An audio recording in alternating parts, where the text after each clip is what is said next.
Since my last trip to Nigeria 3 years ago, a lot has changed, including the primary village that we are connected with being attacked by Fulani herdsmen. That left us wondering what we would encounter when we arrived.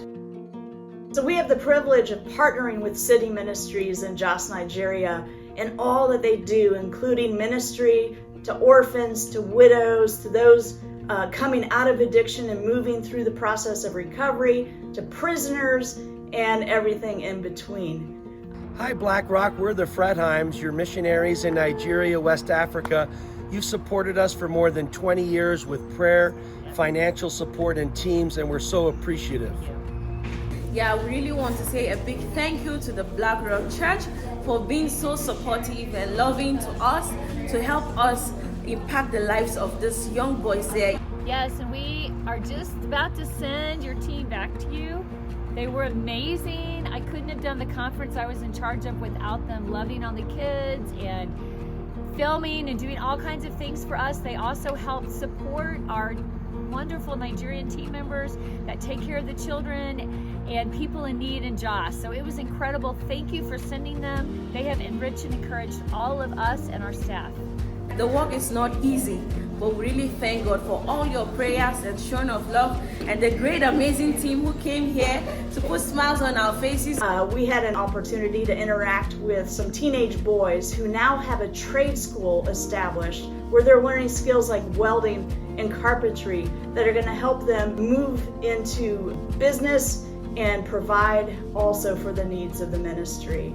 There's no better father than the God who created. We also had an opportunity to visit a teen girls center and heard the wonderful testimony of a young girl whose life has been profoundly impacted by Jesus. Yes, my name is now Mr. Maitla, and I'm Fulani and Hausa. So I thank God because God is using people like you to show us how valuable and how important we are.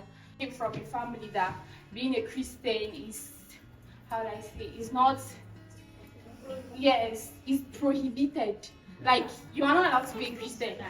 All you need to do is just to be a Muslim and follow their rules and regulations. And going to school is not for a girl child. It's just not for a girl child.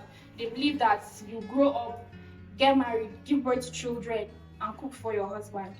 But then, I thank God because God lifted me up. They lift us to Jesus Christ. And I can stand here boldly and say I'm a Christian. And even today, I can stand in front of anybody. I mean, anybody and tell them I'm a Christian. Even if it's going to cost me my life. It is easier said than done. But I know that I'm going to be courageous enough to do that. We had the privilege as a team to be a part of vaccinating the cattle of Fulani herdsmen. My name is Pastor Joel Haruna. I coordinate the outreaches in City Ministries of EMS of Ekwa. And this is one of the aspects we do in outreaches, vaccinating cows and building relationship with Fulanis who are mainly unbelievers. This area has been a problem area where there's been a lot of crisis between them and believers. Some of them have been involved in attacking believers in the night, killing a lot of people in this area. And so we decided to bring this program to bring peace between the unbelievers and the believers. And knowing fully that they are all unbelievers here, what we do is we show them love by coming to vaccinate their cows for free. And then for these children, we give them snacks and drinks and then build friendship. And so as we continue to do this, most of them begin to ask questions because the idea they have about Christianity is that they see every Christian as an enemy.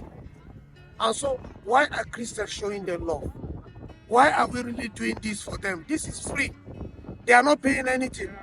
Why are we doing this? And so as they begin to ask this question, that gives us opportunity to open up. The Spirit of Christ that is in us has given us the comfort and He has given us freedom to live free and to be happy and to forgive. And that is why we are doing that. And we have a lot of them coming to know Christ secretly. And most of them will accept Christ and they will tell you, please don't tell anybody. please don't tell anybody, because I could be killed by my family, I could be killed by my friends, I could be killed by my neighbors. But then they are Christians. I will continue to meet secretly, discipling them and then talking to them, encouraging them, and this is what we do. And so immediately after we were a part of vaccinating the cattle of Fulani, we went down the road a few miles and met with hundreds of widows who had been impacted, some of them directly by the men who we were just with. It was an amazing and humbling and beautiful time to be with them, to praise the Lord together, to feed them, to hug them, and to cry with them and minister to them in an amazing way. And we were humbled and amazed by the response of the village that we work with, because instead of retaliation, they've proved to be resilient, and they are walking through the steps of forgiveness, and they are taking steps to proactively and tangibly love their enemies. I feel like the power of forgiveness, which always just seemed like such a, not as much of a big thing at home, but when here I realized how powerful forgiveness was and how foreign it was to the Muslims. So that was probably the biggest thing I learned. And we're so grateful for the ongoing support. Because of that, we can do incredible church planting even among the unreached and take care of so many needy people. Imagine being able to take converts out of Islam, train them, and send them back to reach their people. Imagine thousands, tens of thousands, and hundreds of thousands coming to know Jesus and reaching them for Christ.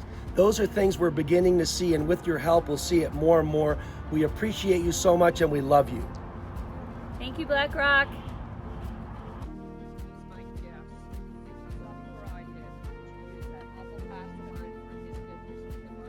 Lord, I thank you for Black Rock Church. I thank you for the missions board.